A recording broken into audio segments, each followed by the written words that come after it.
એક સુખી પરિવારની વાત છે.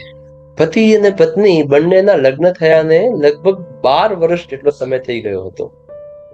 તેઓને સંતાનમાં એક દીકરી હતી. પતિ પત્ની અને દીકરીના દાદા એમ કુલ મળીને 4 સભ્યો ઘરમાં રહેતા હતા.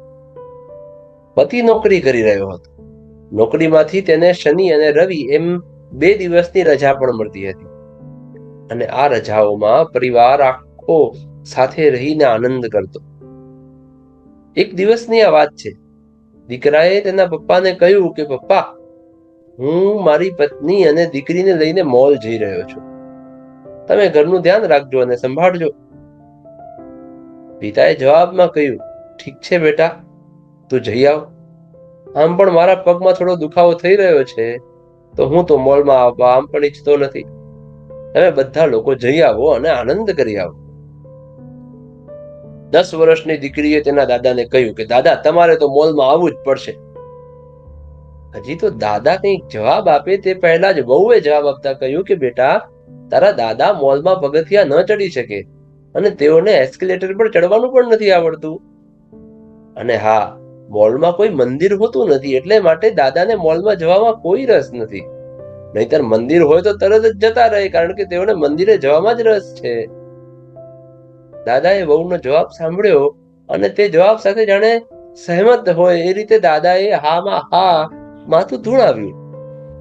પરંતુ તેની પૌત્રી આ વાત માની નહીં અને દાદા સાથે જીદ કરવા લાગી. ઘણા મિનિટો સુધી બંને વચ્ચે શાબ્દિક ટિપ્પણીઓ થઈ. પછી 10 વર્ષની પૌત્રી સામે દાદા હારી ગયા અને દાદાએ અંતે કહ્યું, ઠીક છે બેટા, હું તારી સાથે મોલ આવવા તૈયાર છું. દાદાએ આવું કહ્યું એટલે દીકરી એકદમ ખુશ થઈ ગઈ. દીકરાએ કહ્યું, તો બધા લોકો તૈયાર થઈ જાઓ, આપણે થોડા સમય પછી મોલમાં જવા નીકળીશું. હજી તો મમ્મી પપ્પા તૈયાર થાય તે પહેલા એની દીકરી તૈયાર થઈ ગઈ અને દાદાને પણ તૈયાર થતા વાર ન લાગે. દાદા અને દીકરી બંને તૈયાર હતા એટલે દાદાની બાલ્કનીમાં દાદા જ્યાં બેઠા હતા ત્યાં દીકરી ગઈ અને દીકરીએ ત્યાં જમીન પર 2 રેખા જેવું બનાવ્યું. અને પછી દીકરીએ દાદાને કહ્યું કે દાદા, ચાલો આપણે અત્યારે ઘરમાં એક ગેમ રમીએ. જ્યાં સુધીમાં પપ્પા અને મમ્મી તૈયાર થાય ત્યાં સુધીમાં તમારે આ ગેમ રમવાની છે. દાદા હજુ તો કંઈ બોલે તે પહેલા પૌત્રીએ ફરી પાછું કહ્યું કે આ ગેમમાં તમારે પક્ષીની એક્ટિંગ કરવાની છે. તમારે સૌથી પહેલા એક પગને આ બંને લાઇન્સની વચ્ચે રાખવાનો છે અને બીજો પગ થોડો ઊંચો ઉઠાવવાનો છે. દાદાને આ ગેમ અજુગતી લાગી એટલે કહ્યું કે આ શું છે વળી બેટા? દીકરીએ જવાબ આપ્યો કે આ એક બોર્ડ ગેમ છે, ચલો હું તમને શીખવાડવાનો છું. જ્યાં સુધી પપ્પા મમ્મી તૈયાર થઈને આવે ત્યાં સુધીમાં દાદાએ અને તેની પૌત્રીએ ઘણા સમય સુધી આ ગેમ રમી. એટલામાં પપ્પા મમ્મી પણ તૈયાર થઈને આવી ગયા એટલે બધા લોકો મોલ પહોંચ્યા. જેવું મોલમાં થોડું ફર્યા પછી એસ્કેલેટર પાસે જવાનો સમય થયો કે એસ્કેલેટર પાસે આવીને ઊભા રહ્યા. એટલે પતિ પત્ની બંને પરેશાન થઈ ગયા, કારણ કે દાદા હવે એસ્કેલેટર પર કઈ રીતે ચડશે. પરંતુ ત્યાં હાજર બધાના આશ્ચર્ય વચ્ચે દાદા તો આરામથી એસ્કેલેટર પર જતા રહ્યા. અને એટલું જ નહીં, પૌત્રી અને દાદા બંને અહીંથી ઉપર જતા અને થોડા સમય પછી નીચે આવીને ફરી પાછા ઉપર જતા. દાદાએ પૌત્રીને કહ્યું, બેટા, આ તો ઓટોમેટિક પગથિયા છે, મેં આવા પગથિયા પહેલી વખત જોયા. દાદા ઘણા વર્ષોથી શહેરમાં રહેતા હતા, પરંતુ કામકાજ વગર ક્યાંય બહાર જવાનું નથી થતું અને આ પગથિયા તેઓએ જિંદગીમાં પહેલી વખત જોયા હતા. જેથી કરીને જેવો આનંદ પૌત્રીને કે પછી કોઈ પણ નાના છોકરાને થાય ને, એવો જ આનંદ આજે દાદાને પણ થઈ રહ્યો હતો. હકીકતમાં બધા લોકો જ્યારે એસ્કેલેટર પાસે પહોંચ્યા ને, ત્યારે પૌત્રીએ ધીમેથી તેના દાદાને કહ્યું હતું કે આપણે જે ઘરે ગેમ રમીને આવ્યા છીએ ને, બસ એના જેવું જ છે. એક પગ ઉઠાવીને લાઈન ઉપર રાખી દો અને બીજો પગ થોડો વધારે ઉચકીને આગળની સીડી પર રાખી દો. અને દાદાને આ રીતે એસ્કેલેટર પર ચડતા આવડી ગયું. દાદાને અને પૌત્રીને મજા પડી ગઈ હતી. થોડા સમય પછી એ મોલમાં જ અંદર થિયેટર હોવાથી બધા લોકો પિક્ચર જોવા ગયા. અંદર તો વાતાવરણ ખૂબ જ ઠંડુ હતું.